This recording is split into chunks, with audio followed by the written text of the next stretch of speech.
আমাদের বাসায় একটি কবুতর এসেছিল, ফাতিন কবুতরটা ধরে ফেলেছে। এখন আমরা কবুতরটা রিলিজ করব। ফাতিন তুমি কিছু বলো, বলো কেমন লাগলো কবুতরটা ধরে। এখন তুমি কি কবুতরটা ছেড়ে দিবে?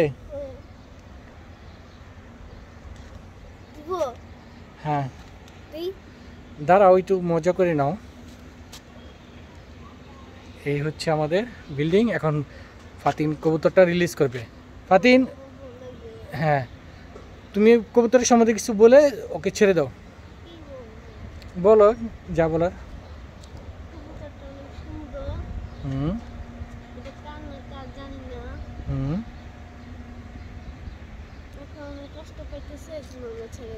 আচ্ছা ঠিক আছে, ছেড়ে দাও।